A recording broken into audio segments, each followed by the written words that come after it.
បាទជំរាបសួរបងប្អូនអរគ្នាឥឡូវនេះអ្នកខមមិនចាប់ផ្ដើមចូលវាយប្រហារមន់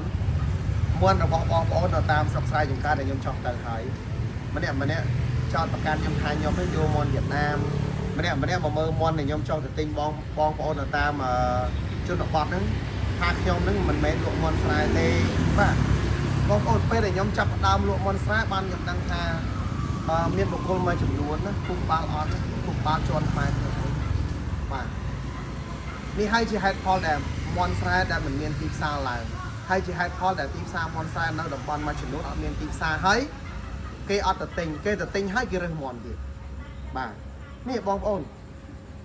នឃើញនេះតិចទៀតខ្ញុំទៅយកទៀតលើខ្ញុំទៅយក30ក្បាលបាទខ្ញុំទៅយក30ក្បាលទៀត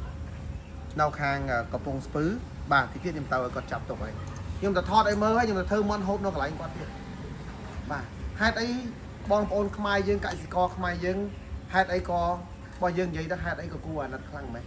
ហេតុអីក៏ខ្មែរគ្នាយើងមិនជួយលើកស្ទួយអញ្ចឹងបាទបងប្អូនខំចិញ្ចឹមចង់ងត់ចោលឋានលក់មន់នេះយកពីវៀតណាមខ្មែរយើងមានរាប់ម៉ឺនរាប់លានក្បាលមិនក៏មិនឲ្យតម្លៃខ្មែរគ្នាឯងខំអញ្ចឹងខ្ញុំធ្វើទីផ្សារខ្ញុំទៅទិញដល់ផ្ទះ1គីឡូ16000យកមកលក់ឲ្យខ្ញុំ1គីឡូ2000018000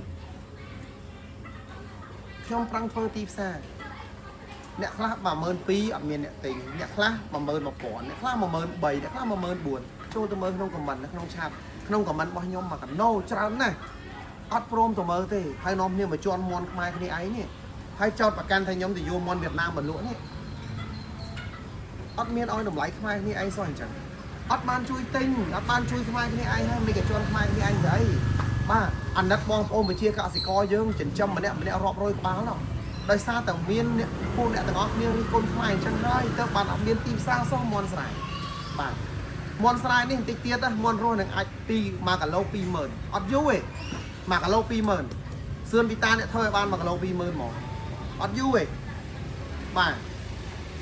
ចាំមើលមន់ស្រែអត់យូរទេនឹងបាន1គីឡូ20000មន់ស្រែ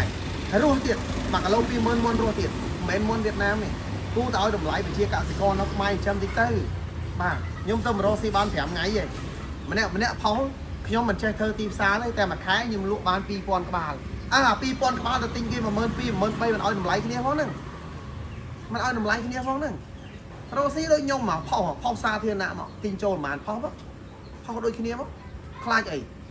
អត់យូរទេបងប្អូនវិជាកសិករយើងតិចទៀត1គីឡូ20000រស់អត់យូរទេ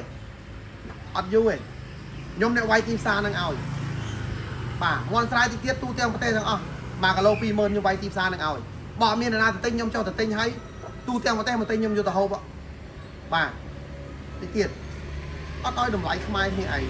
ឌីលខ្ញុំសិតតែលក់មន់វៀតណាមឌីលខ្ញុំសិតតែលក់មន់អីគេមន់ដាក់ចំណីចុះគ្នាចាំនៅស្រែនោះពួកគ្នាទិញចំណីទៅដាក់បានចំណេញស្អីដាក់តែស្រូវដាក់នៅអង្គឲ្យស៊ីអ្នកខ្លះចាំនៅផ្ទះបន្តិចបន្តួចចឹងទៅដាក់អង្គដាក់ចំណីដាក់អីដាក់ស្រូវដាក់អីចឹងមន់ចាំតែចាំមកស៊ីអង្គស៊ីស្រូវក៏មន់គេចាំក៏លក្ខណៈធម្មជាតិដែរបាទអត់ឲ្យតម្លៃខ្មែរសោះខ្ញុំអត់ដឹងថាគូក្បាលមនុស្សយើងមកចំនួនណាបាទមិនមែនខ្ញុំរកស៊ីអីគេទៅខ្ញុំរហូតតែខ្ញុំសប្បាយចិត្តឲ្យទៅឲ្យមានតម្លៃបងប្អូនណាបងប្អូនវិជាកសិករដែលចិញ្ចឹមមន់ទាំងអស់បន្តិចទៀតមន់ស្រែលើងអត់យូរទេ1គីឡូ20000មន់រុះអត់យូរទេបាទហើយខ្ញុំនឹងធ្វើឲ្យមានទីផ្សារបាទឲ្យតែបងប្អូនអ្នកហូបគ្រប់ត្រូលអត់ពិបាកខ្ញុំបើខ្ញុំទិញ20000មកខ្ញុំសូមបងប្អូនលក់32000ខ្ញុំឡើង2000ដែរមិនមានទីផ្សារពិបាកអីលក់អត់ពិបាកទេអត់យូរទេបាទអរគុណបាទអរគុណ